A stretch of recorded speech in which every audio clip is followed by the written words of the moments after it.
Oh, Rush, you were saying?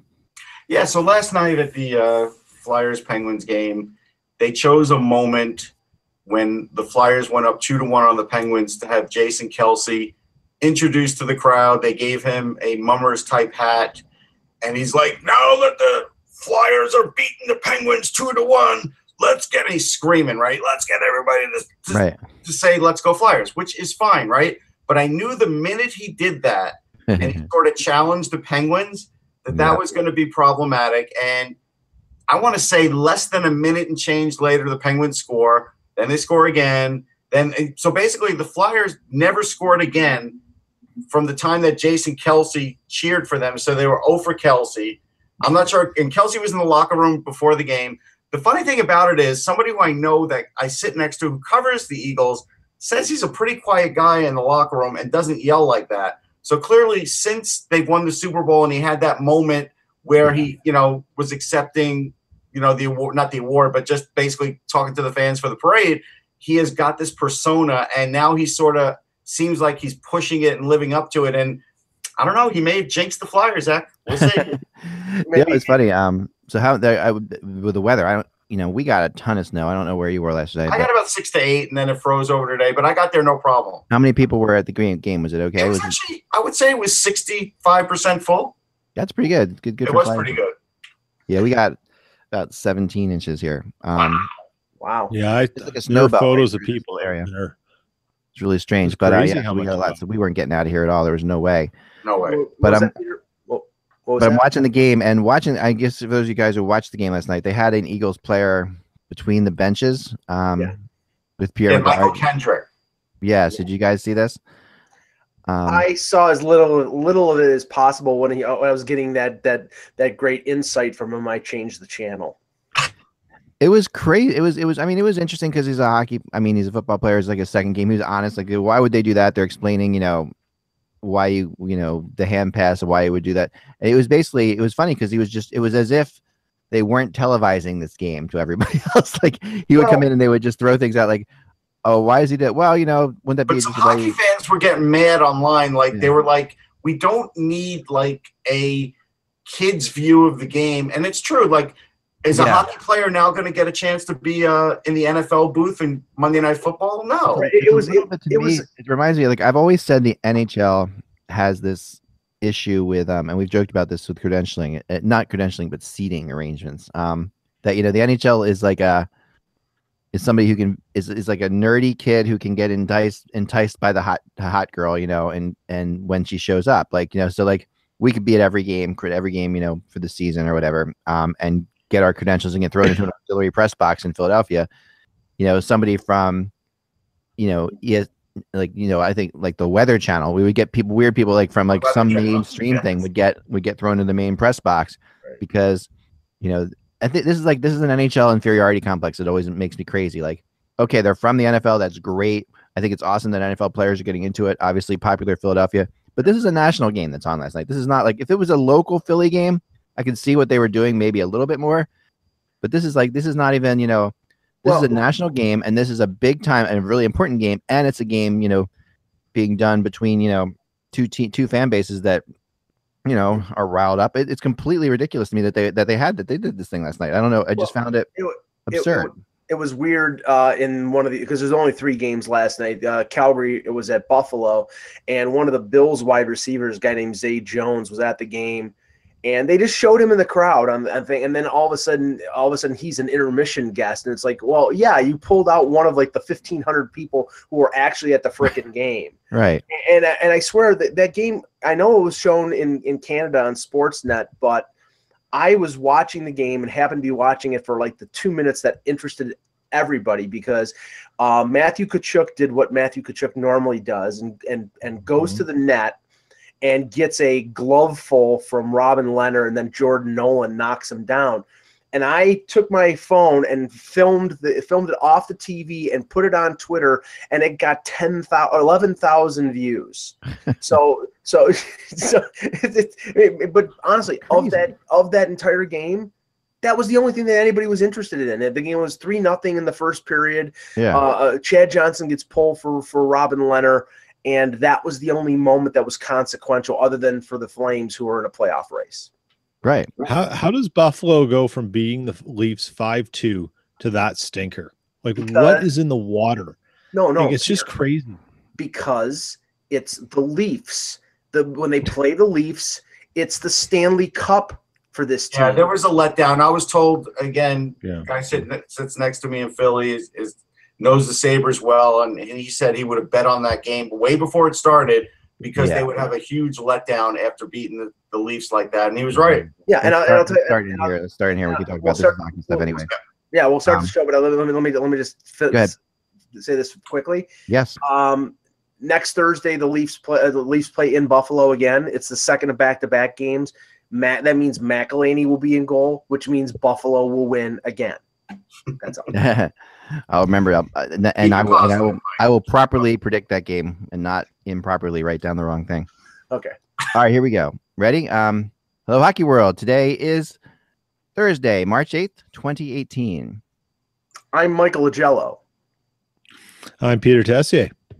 I'm Russ Cohen from Sportsology. And I am Eklund. You're watching Hockey Buzzcast on HockeyBuzz.com. This is the podcast that comes every Monday through Friday at this time to fill you in on the comings and goings in the hockey world. And if I've learned one thing covering, the NHL, it's that fans in Toronto love things that could possibly jinx them, right? So throwing this out today, this is the first thing I saw today. Somebody sent this to me at the current month's issue of the Hockey News. Have we seen this? Okay, here we go. I will show it to you now. This is what it looks like. Let me guess. That's Sebastian Aho on the cover. Yep, here we go. So it starts with the Future Watch, and then it gets down to Plan the Parade. Toronto will win the Stanley Cup. It's only a matter of when and how many. I know that Leaf fans have got to be thrilled about this. This has got to be perfect for them. Mm-hmm. So I don't think you have to be a Leaf fan to groan about that. Like, this is we know where the magazine comes out of. Like, this is really just a trolling cover and headline. It is. People don't realize that when you say where it comes out of, Russ, I think most people are going to sit back and say, oh, they're all Leafs fans. They are the opposite of Leafs fans. No, I know, but they're in that area and they know how Leafs fans will react. But they also do regional printings. So they, like in September, when they did the preview. You think in Carolina there's a Plan the Parade Carolina Hurricanes one too? No. I'm saying in Canada, they would have the Plan the Parade with McDavid on the cover in Edmonton. I doubt it. Yeah. No. I'm telling you that for this episode, for this issue, you think so? Not for this one. That's obviously the main story. No, I mean, I know what you're saying. You're like, we get a Hockey News, with Claude Giroux or whatever. I get that. That happens down here too. But I do think that the concept of using that terminology, Plan the Parade. Yeah, which is so old and tired in Toronto. It's used used as trolling and sarcasm. It is just trolling. Yeah. Years ago when I first started this, I was up in Toronto because the Hockey News wanted to talk to me about doing some partnerships with them or even working for them in some capacity. So I went in there and I met with, the top guy at the time at the Hockey News.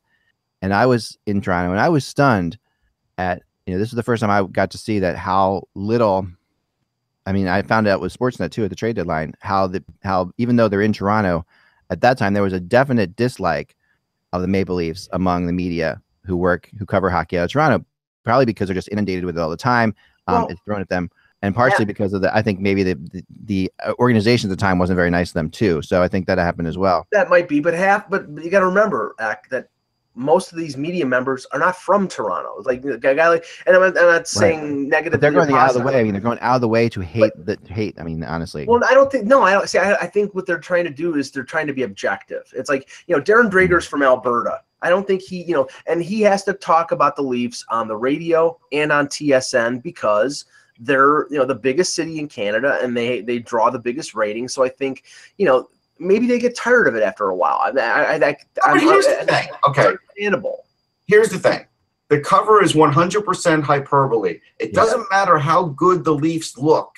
Things can happen. If they're not winning the Cup this year, if they don't pick them to win the Stanley Cup this year, then they're in the same fishbowl that everybody else is in, no matter how much better they look than another team. Because as we've seen, things happen, and there's things that prevent teams from winning cups. And so this cover is just ridiculous.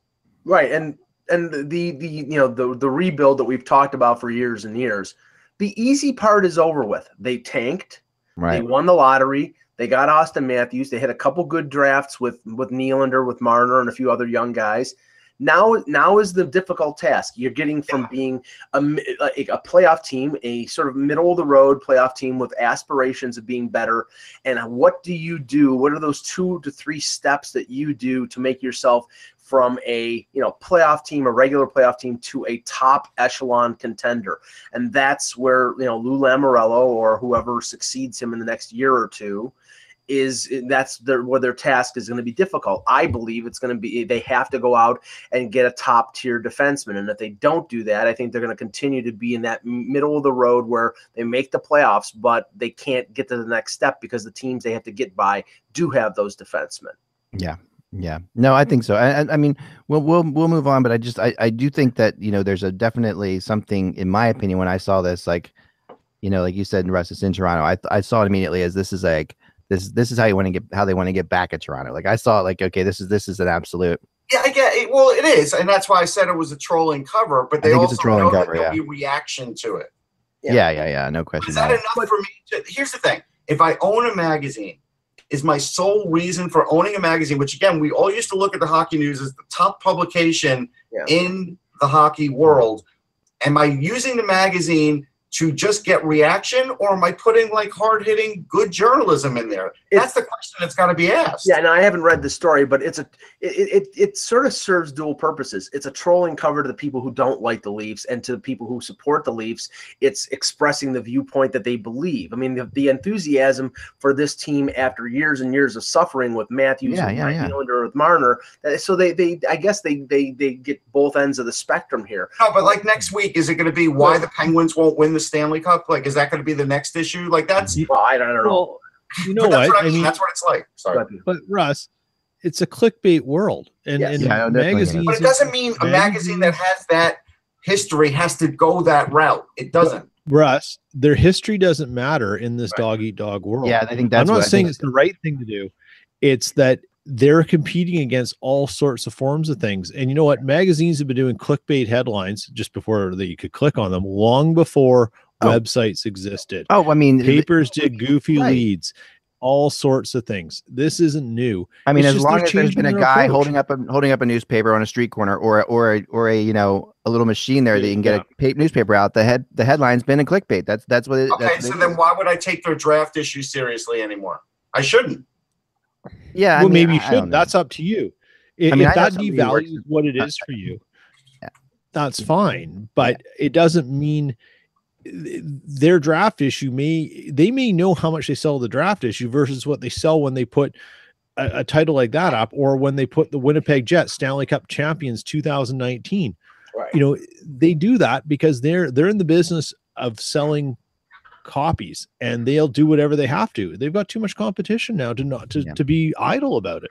No, I think that's true, and I think that unfortunately that's the business that we're in. I mean, I know if I wrote this article and put play on the parade, I would get tons of traffic from it, but most of it would be like anti, and most of it would be saying that I was throwing out clickbait, and that's how it goes. To me, it's if I sit back and I look at it logically, I think the Maple Leafs are building a team that can very easily win a Stanley Cup. I think that's the path they're on. But to say plan the parade is it just has deeper connotations. But moving on to other things here. I had something really good I just wanted to get to, and let's start with I'm sorry, Carolina. Let's go there. Yeah, is that what you're saying? Yes. Okay, sorry about that. Yes, that was what I had in my head. I appreciate it. All right, so. We've seen Ron Francis has moved out of the GM job, and the owner now has come in and basically said he wants more of a say in player moves and things like that. This brings up the great debate that I've always had with people, and I love this debate about what an owner really is entitled to as an owner in hockey, or any sport for that matter, or what you would do if you bought a hockey team, and what a fan would do if they bought a hockey team, which is always to me fascinating, because some of my better sources in the NHL are owners, and this is one thing I've always gotten along well with them, from the lockouts to the whole 9 yards. So I know all different kinds of them, but they all basically are controlling way more than you think. There's way more that's happening that's because what of the they owners. get as part of the ownership. They get to do that. Yeah, they do, and that's part of what they do. And there aren't many moves, especially big moves, that are made without owners. And there are moves that are made. There are big moves that are made just purely because of owners. As well. And this has always been happening. So now suddenly everyone's going after. The one thing I want to preface is, here's the thing, and I worked in the corporate world. I've seen people get transitioned out, which is what's going on here. Peter's seen it too. But here's the thing. With the very little time that's left in the season, what is the advantage for making this public now? There's really, to me, no advantage to this other than, hey, everybody knows Ron Francis is no longer GM and he's probably not happy. I don't think that's a great way to treat Ron Francis, and I guess they don't care. But that's the way the person who gets the news perceives it, or at least I perceived it. But I look at this and I say, okay, there's not much he could do for the rest of this season. So why not just come to that agreement with Ron Francis and announce it before the draft, when the season ends, sometime then, unless he's really going to affect his personnel for the draft. It's making headlines, and I'm not a fan of that. Well, I mean, the only thing that's accomplished by this is Thomas Dundon saying there's a new sheriff in town, and that's me. And so that to me, that's all this is like, okay, there was a disagreement over the direction of the franchise. And I actually think, Russ, that what it was at core is the thing that we've been talking about Carolina for, I'd say, the last couple of years. Francis was methodical. He didn't have a ton of money with Karmanos there. He had to approach it with a sort of a conservative style, and he built through scouting and through the draft, and they've done a pretty good job, as you said, and as I said, guys like Fleury and Hanifin and Slavin and Pesci. Even the trades, though, like people are ripping his trades. They made a couple of really good trades with Chicago. Right. They also picked up an offensive defenseman from the Leafs, who I can't remember his name right this minute, who I like. I'll bring up his name later. He's in the minors. They've made some good trades. Peter? I think now that the stuff seeped out a little bit, we have some stuff from Elliot Friedman on his conversation with Dundon. Yeah. And what we've learned is that people were last night, the commentary was, Francis lost his job because of a bet on Scott Darling. No, that's not the case. That's not. That's a very simplistic and probably a very small part of what happened. Yeah. What we're learning now is the owner, he's got a new toy. He wants his guy in place. Right. And he was up front that they said they have a very different way of looking at things. Does that mean they butted heads? Maybe they didn't. But he doesn't. Two things. He's smart enough to know that he doesn't want to kiss a contract and pay a guy for doing nothing. So he moves him upstairs and he'll get him involved in a different way. That's an evolution and process, right? Maybe we'll figure out where that is. Yeah, no, it's the slow. But it happens. Breakaway. If Ron Francis was that big a problem, you'd eat it. Sorry, he's not the problem. Period. Dot. The end. If you didn't like Ron Francis and Ron Francis was a problem in your view, you would get him out of the organization, because nothing good comes from keeping him there if that's how you feel about him. There's no business in the world that would do it differently. Okay. Period. Dot. The end. It's not even worth. Don't even try to convince me. Okay. Yeah. The player's name is Roland McEwen. They got him from the Kings. Yeah. Right now, he's only got 11 points this year, but he does have some offensive ability, and he's only 22. So they got him for like a song. I mean, again, the other guys, everybody looks at. They didn't do anything at the deadline and the Scott Darling thing, but he also doesn't have any bad contracts either. Yeah. No, and you know what? They've got a blank canvas with a good base. They hired a good coach. And Ron Francis did as much as he probably could, given the situation with Karmanos. I want to say. I mean, I think that I'm going to say something that's incredibly unpopular and will get me killed at any hockey game I've been to, in any press box I've sat in. If whenever I sit with any people and debate, I have this debate all the time, because maybe it's because I have owners that I actually consider friends of mine, but I kind of see the other side of this. There is this mythology that exists that we have to hire, the owner should buy the team and then just get out of the way, like completely buy the team and give it to hire good hockey people, right? And that's what everybody wants. So the second and Francis is as good a hockey person as you can get, because he's legendary. I mean, he doesn't have had that much experience beyond being a player, but You know, he does know the game, and other people know the game. But I think some of that is so ridiculous sometimes, because I've seen, you know, at the end of the day, the team didn't make the playoffs, right? The team didn't make the playoffs again, and he wanted Francis to be more aggressive at the trade deadline. We all thought they were going to be more aggressive. But it was hard to be aggressive. Like Garth Snow ran under the same thing. A lot of GMs ran into the same thing. Right, and the reason is because the area that they really needed to upgrade was center, and we saw that, you know, Paul Stastny cost a first-round pick. Thomas Plekanec cost a second-round pick. There really weren't a ton of centers out there, and I think Francis adopted the policy of, I'm not going to give up my young prospects or draft picks for a temporary fix up the middle. Now, I don't agree with the fact that they don't have any bad contracts. I think Darling is a bad contract, but you had to take the chance. I think Victor Rask is a bad contract. He had a good year. They signed him to a long-term contract, and now he hasn't played well, I think, for 2 years now. So, I mean, he's not without fault. But I think. Well, here's a good one, though, Mike. So Tuvo Teravainen is the one I was talking about, and he took him with Bickle. They ate Bickle's contract. They gave up a second and a third, and he's leading the team in scoring. No, I think that's a good move. I think the moves that they made now, but the Marcus Kruger move has not turned out well. Okay. No, but you know what? Here's the thing. Again, there's nothing catastrophic in there. No. That's the big thing. And there is a solid base with some obvious holes. Yeah. Yeah. Here's the thing. If you learn about some ownership groups and some things, and GMs and coaches, there are coaches who can only get you so far. Mm-hmm. And maybe Ron Francis is a GM who can only get you so far. And I think a really good analogy of that is look at the teams Peter Laviolette has taken over in his career and what he's done with them after he's been given the reins. Right. He's that guy to get you to the next level. Yeah. Right. Yeah, and now they need a GM who's going to get you to the next level. Right. And someone, you're going to need someone who's going to have vision. You're going to need someone who's going to be able to talk to the owner in the same way that the owner needs to understand things and wants things done below him. And Ron Francis simply wasn't that guy, but it doesn't mean he doesn't have value elsewhere. They just don't know what it is yet. There's no Alex Semin contract that they signed where, you know, it was 5 years, $35 million, and they were on the hook. They're also going at, I think the pace they were going at was too slow. Like they could have been only 3 points out. It's slow, but it's not like, I mean, no, but I'm just saying, and they're 3 points out because, let's face it, Cam Ward had an incredible year. You know, like he came back in, he was really solid, but they weren't that good of a team beyond that. And they lose to a lot of bad teams. They compete against good teams. They have Peters is a good coach. We think, you know, he seems like he's a good coach.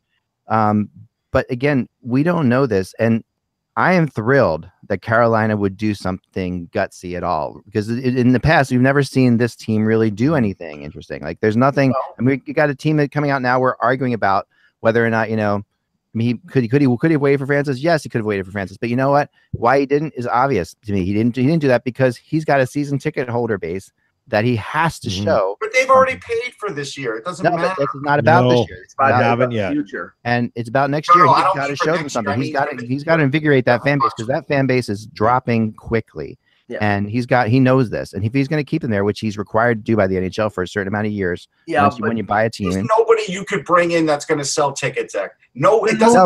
Then move the team. Matters to people. Then move the team. Bring in Bill Gates. It's not going to sell tickets. It's not about selling tickets. It's making sure you don't lose anymore. I think that's what it is too. Hardcore. Because you know what? This is the thing about hockey fandom, right? That particularly Canadians get all upset about in smaller markets and non-traditional markets, right? They're like, well, they're not real fans. Actually, they are real fans because they're more real than most of us, because they're in a market where hockey might be the 8th thing that comes on the sports news every night, and they're still paying their hard. They're not the ones you target. Yeah. They're the ones you got to do to hold on to, because you need that core. Well, so if this is a thing about holding on to the core of your fan base, it's as good timing. It's just not popular because no one's got a horrible thing to say about Ron Francis. He's one of the good guys. Well, the one thing, so therefore it rattles the hockey traditionists, and they don't like it. But it's not like, is it the way I would do it? No, but I understand why it's done, and I don't really have a problem with it. Well, the one thing that's scary from the point of the Hurricanes organization is the unknown right now, and maybe it'll turn out to be fine. But the personality, where Dundon comes from in terms of, apparently, they think he's going to be another Mark Cuban, where he has, direct access to the team, wants more direct access to the coach, to the players. He wants the general manager to report directly to him. Basically, sounds like he wants to be more of a hands-on.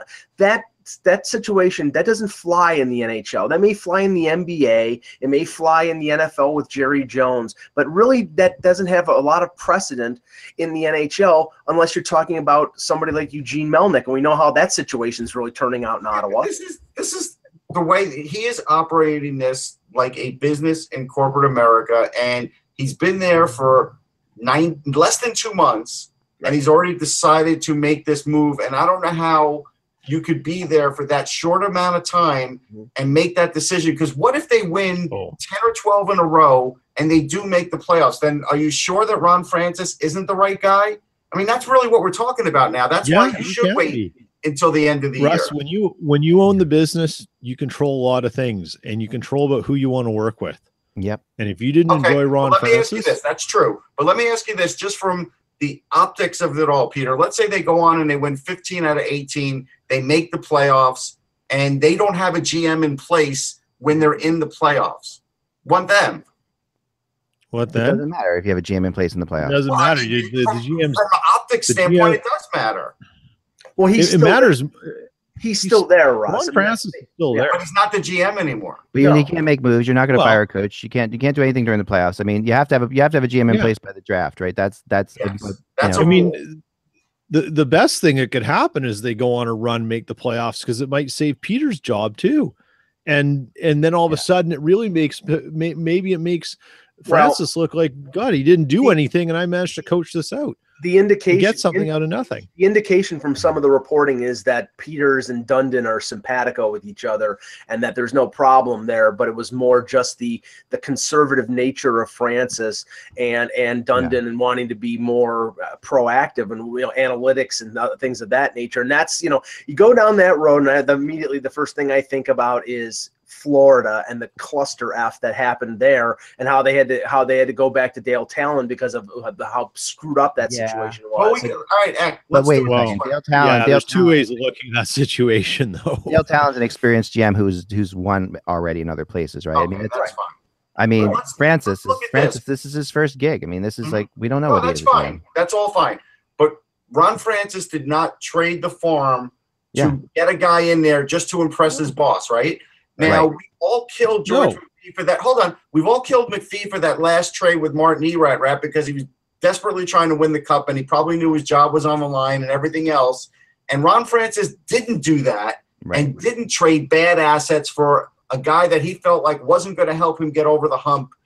And he's getting killed for that. And I think that's wrong. I do. I don't know if he's getting killed for it, Russ. It's just he lost his job, so that's a good start. Right, but it's killed by one person. So his owner didn't like what he did. Right. Blame the owner, not like, I mean, that's not the NHL killing him. You see, you can't have it both ways. Let me be clear. I'm blaming the owner. Yeah. Now what's going to be interesting here? What's going to be interesting here is where they go from here. Yeah. Is what direction they go. And I know that as soon as it came out yesterday, I threw out the list of potential Julian Brisebois and Pat Verbeek from Tampa Bay, John Ferguson Jr. from Boston, Paul Fenton from Nashville, Dubas from Toronto. There's a list of 5 or 6 guys who will immediately be Tom Fitzgerald from New Jersey that will immediately be on almost anybody's list if you're looking for a general manager. But Peter, I sort of agree. I have the feeling if most of those guys, if they come in and they're told, well, I want an input in player in personnel decisions, even if it's their first job, I don't think they're gonna take that job because it's got too many strings attached. I think that a general manager who's begging to get back in that chair is more likely to go in there. A guy like Gillis, like we were talking about, because nobody else will hire him. So maybe that will work there. Yeah, I mean, new ownership comes with new vision, new ideas, and a lot of things. You know, when you've made a lot of money in your life, you tend to look back at things and go, I see the inefficiencies over here. How can I bring my experience of making efficiencies work to build a better operation? Sports is different than everything else. It's not the same kind of business, but you still have to go through a business decision process. And his decision process is to use, let's just use a broad-based term, use technology which is analytics is really actuarial science, to go and find efficiencies. Now, he's got already employed is Eric Tulsky, who's basically the Tony Stark of analytics in hockey. They've given him the green light to expand his analytics department. Elliot Friedman today even talked about how the Eagles analytics department influenced Dundon and what their challenges and stuff are going on for fourth downs and how the process worked in their decision-making during the NFL season.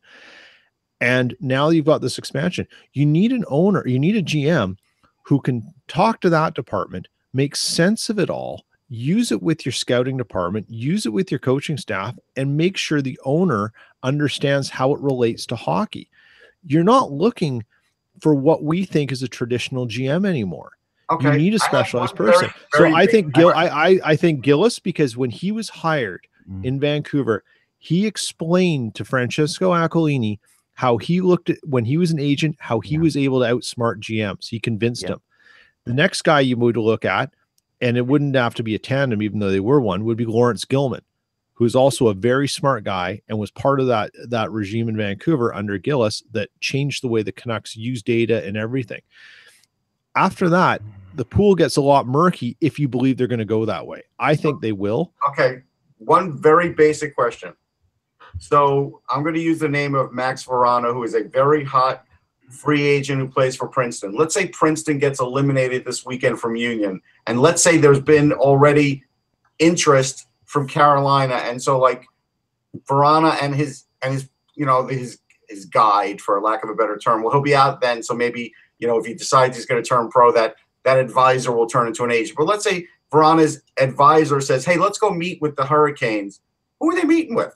Who is going to try and draw them to the team now? Because if they meet with Francis, they already know Francis isn't the GM. Dundon. Who is going to give them the message of what's going to happen?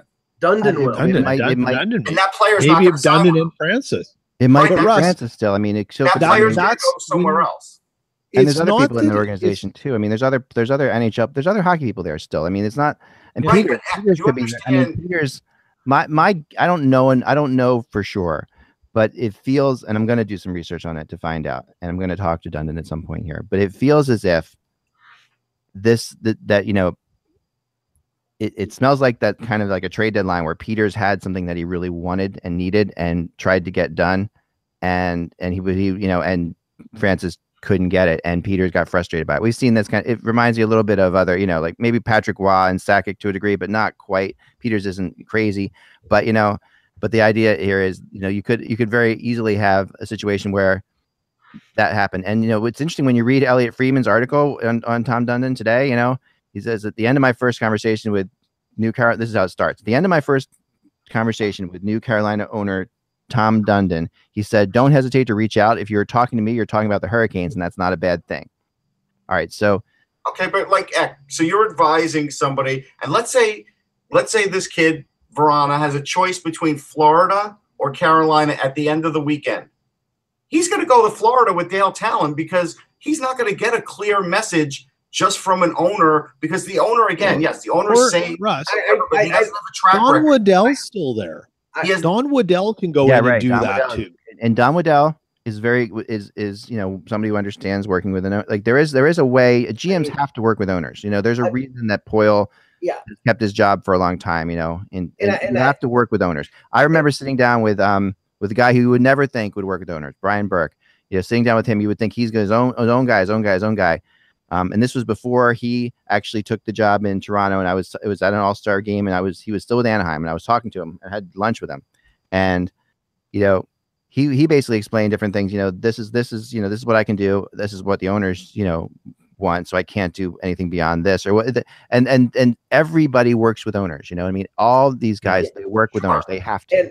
And I don't know, Russ, because like I remember, when Nonis was a lame duck basically in Toronto, they were able to sign a couple college free agents because Brendan Shanahan got personally involved. But it's also the Leafs. The Leafs has a draw of its own. That's different. Carolina doesn't have the draw like the Leafs do. Sure, but opportunity is there in terms of Carolina. If you're a free agent college center and you see that they need centers, you don't know of opportunities there. That's my whole point. Right. You don't know what the direction of the team is anymore. None of us do.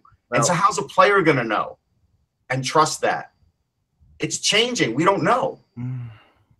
I think the interesting thing is they're going to say something to the kid, obviously, but I'm just saying it's an uncertain where if you go somewhere like Florida now, Dale Talon can tell you with great certainty what the course is.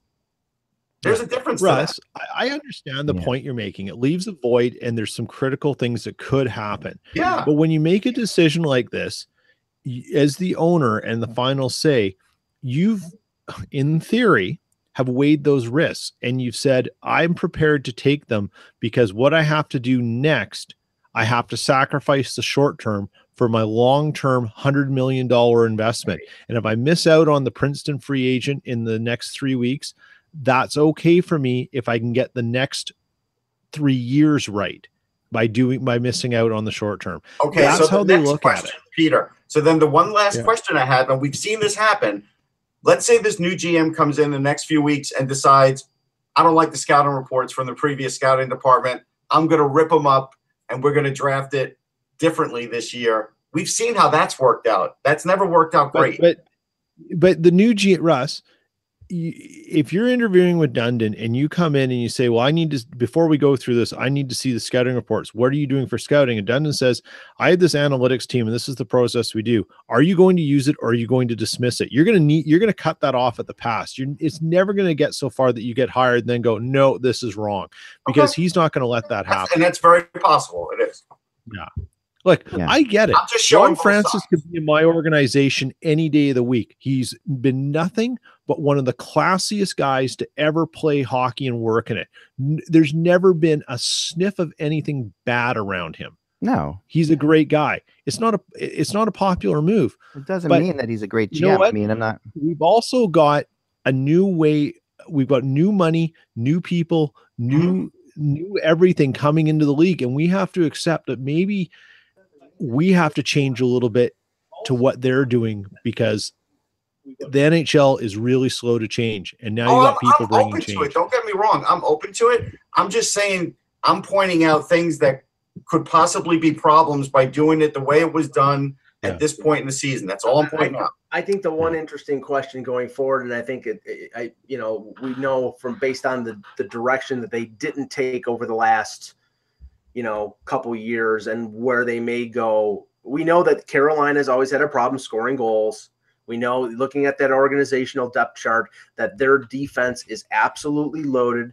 And I said to Russ last night, I think the chances of them trading a defenseman for a player-for-player deal, that was one of the criticisms of Francis over 4 years. They didn't make a player-for-player transaction. It was always a draft pick for a prospect, or draft pick for a player, or a player for a draft pick. It was always that kind of movie. That they never made any kind of hockey deal. Well, honestly, a guy like either Justin Falk or a guy like Noah Hannafin, who's up, his entry-level deal is up. If you're looking for a number one or a number two center, those are the type of guys you're going to have to trade. It's great that you can stockpile defense, but eventually you have to score goals to win. So I think the chances of that type of deal happening over the next, I would say, 12 months have gone up significantly by Ron Francis not being there and some other GM stepping in. Yeah. I mean, I don't know. I mean, reading this article, like, I think I'm kind of getting where Dundon's coming from, about his differences with Francis and stuff like that. And I just think that, I mean, he like you said, he's a great player. He's a great person, but it's also maybe not, what some owners want in a GM is somebody who actually, who can put out there what to the fans, what they're doing, what they're thinking. I don't know that Francis is necessarily the best at that, like as far as, that's not really his game to put out there and do a really, do like a hard sell. Like, Gillis was a seller. Like, he could sell anything. Okay, right? but how easy is it going to be for this next guy to make trades with other GMs? Answer that question. No more difficult than it is anywhere else. I really don't think so. It's been, come on. We've seen it very difficult. You're telling me Arizona's had no difficulty making good big trades? Oh, they have. They've sure made a bunch of them. Yeah, but have they made the big trade? No, they haven't been able to. Have they made good trades? That's sort of still up to the GM though, right? I mean, it's like, whether or not they've made good trades. I'm saying he has not been able to make a blockbuster deal. But do you think that's because he's being outcasted, or do you think that's just because of the situation? Or I think it's hard to make deals with other GMs. I do. Right, and I think GMs will make it. If you have a move that a GM wants to make, he's going to make it regardless of who you are. And that's going to be the task of the new GM is to make the deal that Francis couldn't make, or to have the backing of ownership to make that. That's the one thing. Whoever is hired is going to be Dundon's guy. So he'll have the backing financially, and he'll have the backing in terms of support to make the deal that maybe Francis couldn't do with budgetary restrictions and with Karmanos there as the owner. I mean, did Joe Sakic do any worse job or better job than Ron Francis? No, it's probably the same. Yet he still has a job. But Joe Sakic took a lot of crap from a lot of people for a long time until he pulled off that deal, and now all of a sudden he's a genius. And that's the point. Francis may have been able to finally pull off that deal at the draft, but we'll never know. It's possible. I mean, I think this sounds like a communication issue, though, to me. It does. It does sound like a communication. It sounds like the two of them didn't communicate. I mean, Dundon says, "Okay, I know other owners. I'm assuming they have a sign off, which they do, right, on any deal." He says, but that's how I look at this. Green and red, you can prove to me one way or the other. Yellow are things that are debatable. We have to create the structure so that we know the difference. Yeah, I wish you would have used black and white and gray. That was. No, he says I want to make as few decisions as possible because we've created a structure that's clear for everybody. To me, this sounds like he was telling Francis the kinds of things he wanted to do and not do, and Francis wasn't understanding it. Like, to me, this feels or was doing something completely different because either Francis didn't agree with it, you have to work together with an owner. I mean, you could be the best hockey person in the world, but if you can't communicate with the owner, you realize now the data that the owner is going to be going by is based off the analytics department. He's got to hope now that he's got the right analytics department, because if he doesn't, we've seen how that works out. Yeah. If that is your truth, if all of a sudden that is your truth above everything else, and that's because that's what he's going to fall back on now are those reports. Peter, I know you need to go in a couple minutes here, but I wanted to get your input on the bullet successfully dodged by the Winnipeg Jets with Scheifele only being out day to day. They thought it could have been a more serious injury. Yeah, I know. I think everyone kind of took a collective gasp in Winnipeg when he left the ice, and after that collision with Blake Wheeler, he never took another face-off on that line and then left. I think it's not related. The injury's not related to his earlier one. I think everyone's pretty happy, but the thing is I mean, it's panic because you start seeing your team getting healthy, but this team had a very good record with Scheifele out too. Like, they're that deep, and you know what? All I thought to myself was, if he's out for a few weeks, wow, is it great to have Paul Stastny, right? Yeah. Like, I mean, all of a sudden, it really helps. It's a huge thing. I mean, that's exactly why you do this. Quite often you do this for that reason. You do this for the reason of the depth, because in the regular season and the playoffs are a friggin' war, and you're going to lose players all over the place in the playoffs. Okay, we got a couple questions in the chat. I know you said you needed to go early, so Russ and I will just answer those, and we'll end the show. He said he could stay a little longer. Yeah, I can probably stay till 4 now. It looks like so. Okay, cool. Thomas Smith in the chat. Malkin is 3 points behind Kucherov in the scoring leader race. Do you think that Malkin has a shot at MVP given his defensive prowess? I don't know about the defensive prowess because I think he's just saying he's an all-around player besides just the scorer. If he keeps playing like he's playing right now, yes. I mean, on my ballot, he does. Yeah, if he keeps doing what he's doing now, which is like he's starting to lap the field. I mean, his recent play has been kind of crazy good. We talked about it yesterday. He's almost 2 points a game in the last 20 games. I mean, if he keeps playing like that, if he keeps doing that, he's going to pass Kucherov, and he's going to fly past him by like 10, 15, 20 points. If you get like 10 points past Kucherov, or then and Pittsburgh wins the division. I mean, you got to look at it. Did you see the empty net goal from last night, the Ty Webb goal? I did. Yeah, it was impressive. Yeah, Very impressive.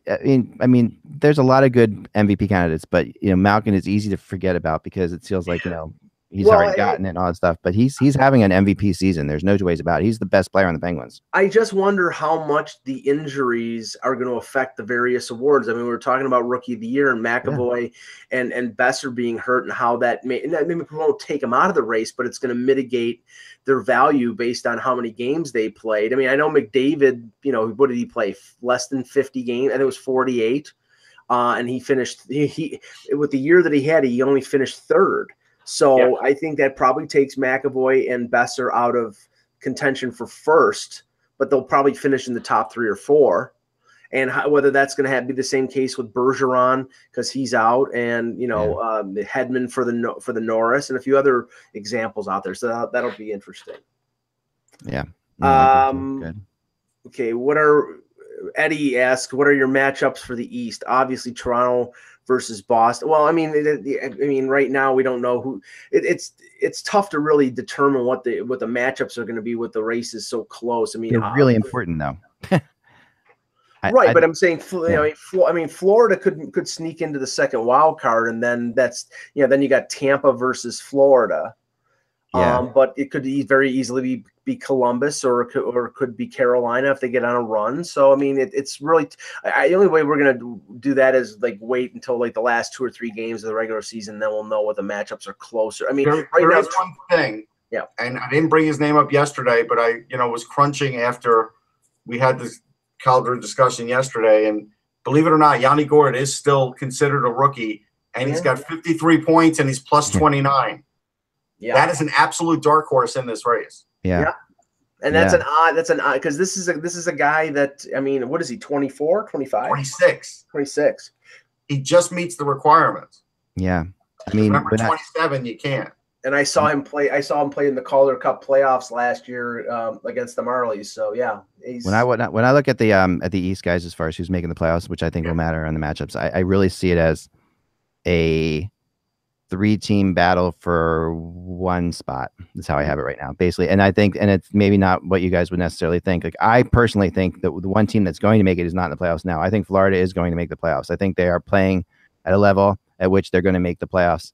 Well, the only thing I'm concerned about with them, they have the games in hand and they've been playing a lot better. But the random element there is Luongo. If Luongo, it definitely is. It definitely is. But their offense is they're just playing. They're playing as long as Luongo stays healthy. They're in the playoffs, and they're not just in the playoffs. Right. But he's been hurt. I think he's been hurt. Oh yeah, no, there's no question about it. I think they have to rely on James Reimer. They're in deep trouble. I think Philly, New Jersey, and Columbus, one of those 3, is not gonna make it. And I still think the Flyers are not in the playoffs. And I think that a lot of people put them in the playoffs, and they shouldn't really yet. I think they're gonna make it. I think they are gonna go through a rough stretch now with their tough schedule, but I think they're gonna make it. Is insane. I don't think Columbus. I really don't think Columbus is going to make it. I don't know. I mean, I think that were I to guess, I think it's going to come down to I think Philly's going to be a wild card team, and I think New Jersey or Columbus will take that 3rd spot, but we'll see. Based on the schedule, Philly should not want it. Here's the one thing: based on the schedule, Philly should not want it to come down to a Rangers Flyers, you got to win to get in scenario, because Lundqvist will remember 2007 and he's playing really well down the stretch. Yeah, is Olli Jokinen playing in the SM Liga right now? Yeah, this Flyers team, this Flyers team is very good. They're better than they've been in a long time, but they are not, and I picked them to come in 3rd, but at this point right now, I don't feel like they are going to be able to maintain that spot. I mean, they're going to have to, it's going to be New Jersey or Columbus who's going to get there. And Florida's going to be a wild card team, but that's still how I see it. This is an interesting question from Lincoln Vamos in the chat. If you're a GM, do you start thinking about the Seattle expansion draft when discussing contract length with players yet, or do GMs have blinders on? I think GMs are always factoring in what's down the road, but and if the rules stay the same, I mean, if it's going to be 7-3-1 or 7-3-1 or 8 skaters in one. I mean, they're looking ahead at their organizational depth charts to who they would protect or who would be exempt in 2020 when that draft happens. So I'm sure they're looking at it. I'm sure they're factoring it in with their decisions. Well, yeah, it was 2010. I just something clicked in my head. I was like 2007. No, it was 2010. But if the Flyers come down to the end of the season with the Rangers, that'll be interesting. Yeah, no, I think what you're saying, Mike, is true, and I base it on the fact that this is right in the fact that at this point in the Vegas thing, GMs are already looking at it for sure. So I mean, I think that you have to say they're looking at it already for Seattle, even though no, Seattle hasn't been officially given the franchise or anything like that. I think that people all assume it's going to happen, and you have to look at it for sure. All right. Okay, well, thanks, guys. Thanks for watching. Remember, you can support us at patreon.com/hockey. We really appreciate those who do. We're going to have something special for you somewhere down the line here. And we really want to thank you so much for everything you've done there. So patreon.com/hockey, and enjoy the games tonight. Lots of really important games tonight. At Philly Boston, one's going to be a good one, I think. And because this is a situation where the Flyers, losing to Pittsburgh last night, struggling the last couple games here.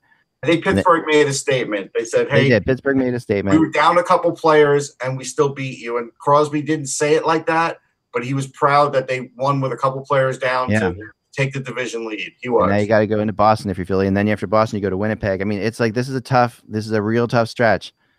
For the Flyers to get through. So we'll be watching that carefully. Remember, without the buzz, it's just hockey. We will talk to you tomorrow.